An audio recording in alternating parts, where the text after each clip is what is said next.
آج انشاءاللہ تعالی ہم سورۃ البقرہ کی آیت نمبر 75 سے لے کر 78 تک پڑھتے ہیں اور ان آیات کو سمجھنے کی کوشش کرتے ہیں۔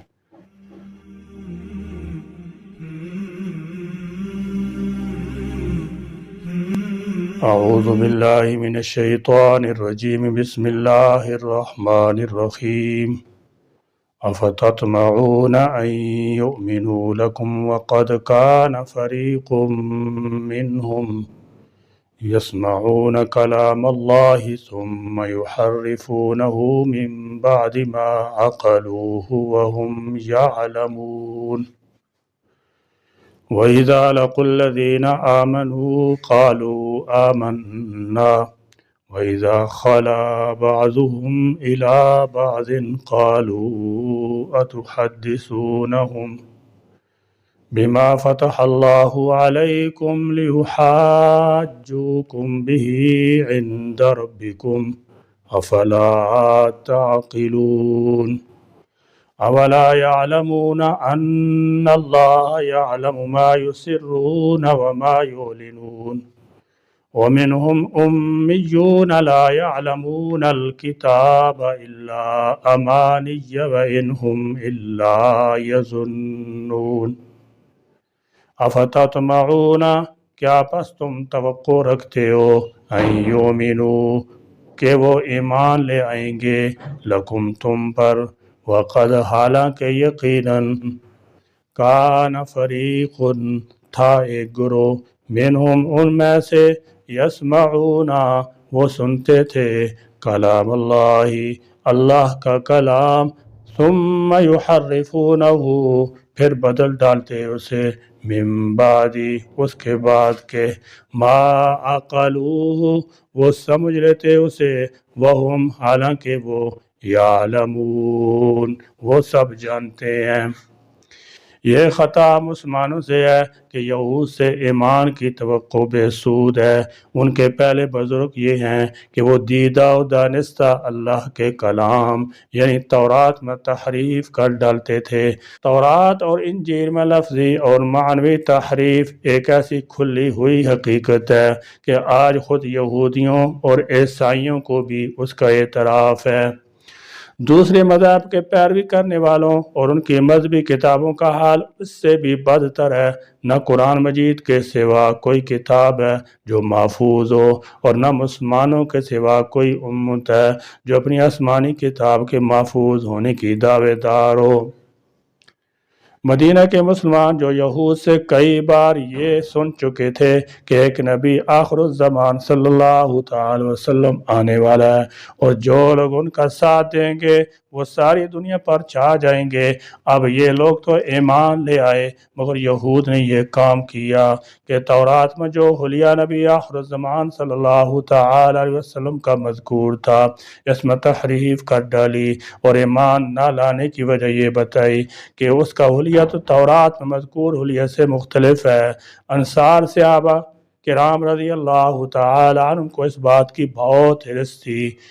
کہ یہودی اسلام قبول کر لیں، کیونکہ وہ یہودیوں کے حلیف تھے اور ان کے پڑوسی بھی تھے۔ اس پر اللہ تعالیٰ نے ارشاد فرمایا کہ اے مسلمانوں، کیا تم یہ امید رکھتے ہو کہ یہ یہودی تمہارا یقین کریں گے یا تمہاری تبلیغ کی وجہ سے ایمان لے آئیں گے؟ حالانکہ ان میں ایک گروہ وہ تھا جو صرف علماء پر مشتمل تھا، وہ اللہ تعالیٰ کا کلام یعنی تورات سنتے تھے اور پھر اسے سمجھ لینے کے بعد جان بوجھ کر بدل دیتے تھے۔ اس طرح ان یہودیوں نے بھی تورات میں تحریف کی اور رسول کریم صلی اللہ تعالی وسلم کی سیرت کو بدل ڈالا، تو ایسے لوگ کہاں ایمان لائیں گے؟ لہذا تم ان کے ایمان کی امید نہ رکھو۔ آج کل کے باطل پرست علماء بھی اپنے خود ساختہ مسائل کو درست ثابت کرنے کے لیے ہر قسم کے حوالہ جات قرآن و حدیث سے تراش رہے ہیں اور شریعت میں تحریف کا ارتکاب کر رہے ہیں۔ اس سے معلوم ہوا کہ عالم کا بگڑنا عوام کے بگڑنے سے زیادہ تباہ کن ہے، کیونکہ عوام علماء کو اپنا ہادی اور رہنما سمجھتے ہیں، وہ علماء کے اقوال پر عمل کرتے ہیں اور ان کے افعال کو دلیل بناتے ہیں۔ اور جب علماء ہی کے عقائد اعمال میں بگاڑ پیدا ہو جائے گا تو عوام راہ ہدایت پر کس طرح چل سکتی ہے؟ اور کئی جگہ پر شہری عالم کہلانے والوں کی بد عملی کا نتیجہ ہے کہ آج لوگ دیندار طبقے سے متنفر ہو رہے ہیں اور ان کے خلاف اپنی زبان تان دراز کر رہے ہیں۔ اے گرو علماء، اگر تم مستحبات چھوڑ کر مباحات کی طرف جھکو گے تو عوام مکروہات پر گریں گی،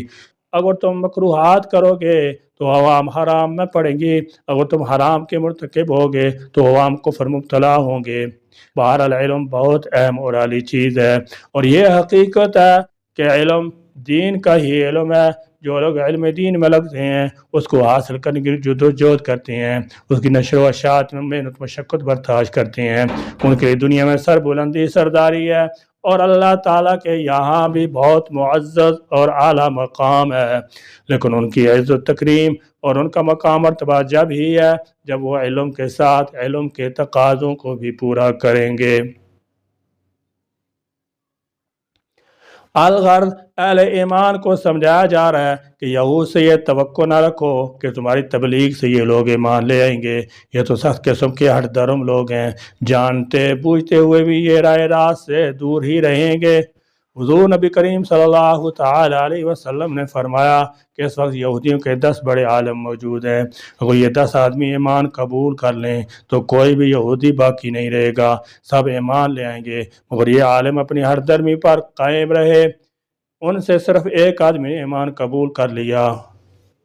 باقی سب اپنی ضد پر اڑے رہے۔ نصارہ کی بھی یہی حال ہے۔ حضور صلی اللہ تعالی وسلم کو 1400 سال گزر چکی ہیں مگر انہوں نے آج تک انہیں تسلیم نہیں کیا۔ آپ کا ارشاد ہے کہ نصارہ اسی طرح دنیا میں موجود رہیں گے حتیٰ کہ جب مسیح علیہ الصلوۃ والسلام قرب قیامت میں نازل ہوں گے تو اس وقت ان کی سرکوبی ہوگی اور پھر یہ دنیا سے ختم ہو جائیں گے۔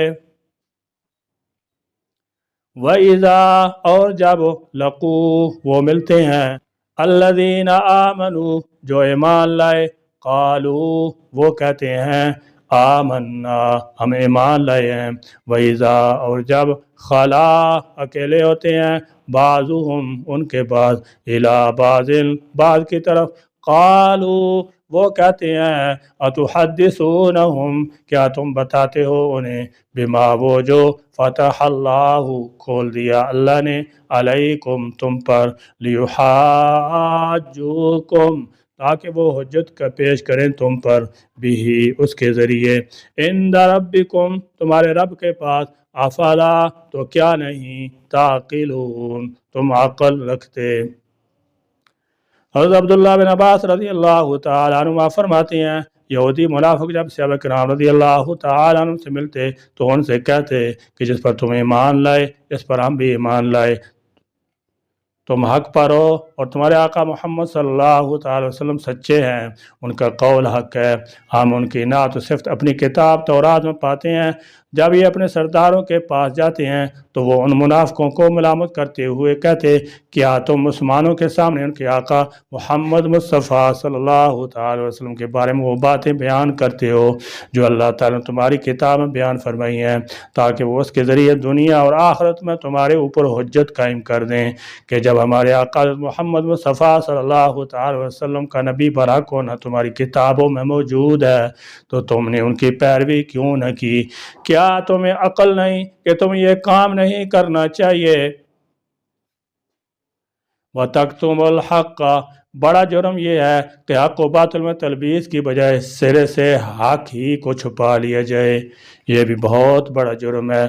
زوال کے زمانے میں رجعت پسند مذہبیت اس مرض کا بھی شکار ہوتی ہے اور وہ دین کی سچی تعلیمات کو ذاتی اور گروہی مفادات کے لیے عام لوگوں سے چھپاتی ہے۔ یہودیوں میں بھی زوال کے زمانے میں یہ مرض لاحق ہو چکا تھا، اس لیے قرآن حکیم نے خاص طور پر بنی اسرائیل کو مخاطب کر کے حق کو چھپانے سے باز رہنے کا حکم دیا ہے۔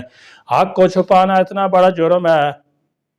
کہ نبی اکرم صلی اللہ تعالی وسلم اس کی شدید مذمت کی ہے۔ آپ صلی اللہ تعالی وسلم ارشاد ہے کہ جس آدمی سے کسی ایسے علم کے بارے میں سوال کیا گیا جسے وہ جانتا ہے پھر اس نے اسے چھپایا تو قیامت کے دن اس کے منہ میں آگ کی لگام ڈالی جائے گی۔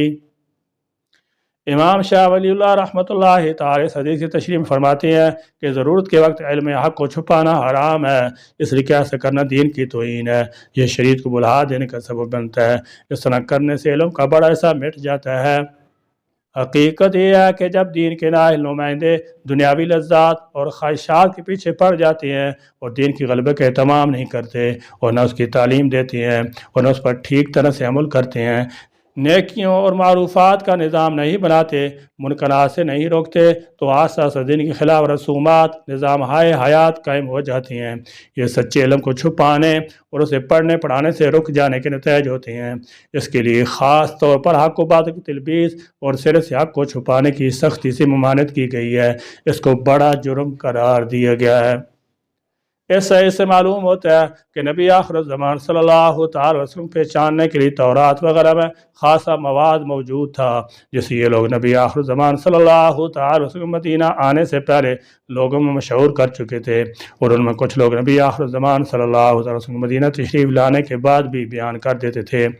اور ان سے کہہ دیتے تھے کہ ہم بھی اس پیغمبر پر ایمان لاتے ہیں، مگر وہ جب اپنے گرو گھنٹالوں کے ہاں جاتے تو انہیں یہ کہتے کہ تم مسلمانوں کو تورات کی ایسی باتیں کیوں بتاتے ہو جو تمہارے اپنے خلاف جاتی ہیں؟ کیا تم یہ چاہتے ہو کہ اللہ کے حضور مسلمان تم پر حجت قائم کریں گے؟ یہ لوگ پورا علم ہونے کے باوجود بھی ایمان نہ لائے تھے۔ مسلمانوں سے یہ بات کرنے سے پہلے کچھ سوچ تو لیا کریں۔ اس سے یہ بھی معلوم ہوا کہ حق پوشی اور سرکار دو عالم صلی اللہ علیہ وسلم کے اوصاف کو چھپانا اور ان کے کمالات کا انکار کرنا یہودیوں کا طریقہ ہے۔ اولا اور کیا نہیں، یعلمون وہ جانتے ہیں، ان اللہ کہ بے شک اللہ، یعلم وہ جانتا ہے، ما یسرون جو وہ چھپاتے ہیں، وما اور جو یعلنون وہ سب ظاہر کرتے ہیں۔ بالفاظ دیگر ان یہود علماء کا یہ خیال تھا کہ بس مسلمانوں کے بتانے سے اللہ تعالیٰ کو قیامت کے دن اس حقیقت کا پتہ چلے گا، ورنہ نہیں۔ اللہ تعالیٰ کے متعلق ان کی معرفت اتنی کمزور ہے کہ انہیں یہ بھی یقین نہیں کہ اللہ تعالیٰ ان کی کھلی اور چھپی سب باتوں کو خوب جانتے ہیں، اور ان باتوں کو بھی جو یہ اب اپنے ساتھی یہودیوں سے کر رہے ہیں۔ وَمِنْهُمْ اور ان میں سے بعض امیون ان پڑھ ہیں، لا یعلمون نہیں وہ جانتے، الکتاب کتاب الا سوائے امانیہ آرزوئیں کے، وَإِنْهُمْ اور نہیں وہ سب الا یظنون مگر وہ گمان کرتے ہیں۔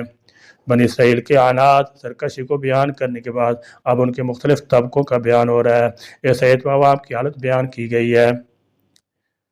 امی وہ ہے جو لکھنا پڑھنا نہ جانتا ہو، اور امانیہ امنیت ان کی جمع ہے۔ امنیت ان کا ایک معنی تلاوت بھی آتا ہے، فرمایا الا اذا تمنا القى الشیطان فی امنیتی۔ اس کا ایک ترجمہ تلاوت بھی کیا گیا ہے۔ اس صورت میں مطلب یہ ہوگا کہ وہ خالی تلاوت کر سکتی ہیں مگر انہیں اس کے مطلب کی کچھ خبر نہیں، جیسے کہ آج کل اکثر مسلمان خواہ حافظ قرآن ہو میں تلاوت کر سکتی ہیں مگر مفہوم سے بالکل بے بہرہ ہیں۔ بہرحال امانیہ جس کے معنی آرزو ہوں یا من گھڑت روایات کے ہیں، یعنی یہود میں ایک طبقہ جو عوام کا ہے، ان پڑھ ہے، انہیں الکتاب یعنی تورات کا تو کچھ علم نہیں مگر وہ اپنے سینوں میں بعض بے بنیاد قسم کی آرزوئیں پالے ہوئے ہیں۔ یعنی علماء یہود اپنی عوام کو یقین دلاتے تھے کہ جنت میں صرف ہم ہی داخل ہوں گے، اور چونکہ ہمارے آباء و اجداد اللہ کے پیغمبر تھے اس لیے وہ بہرحال ہماری مغفرت کرا لیں گے۔ اس طرح کی جھوٹی آرزوؤں میں مبتلا کر کے ان کو اسلام قبول کرنے سے روکتے تھے۔ قرآن نے ان کی اسی خوش خیالی اور خود فریبی کی تردید کی ہے کہ یہ مختلف قسم خرافات کا عقیدہ اختیار کیے ہوئے ہیں۔ یہ ان کی غلط آرزویں ہیں یا من گھڑت قصے ہیں جو انہوں نے سن رکھے ہیں۔ اللہ تعالیٰ میں قرآن کی روشنی میں اپنی زندگی کو سنوارنے اور اس کی ہدایات پر عمل کرنے کی توفیق عطا فرمائے، آمین۔ وآخر دعوانا الحمدللہ رب العالمین۔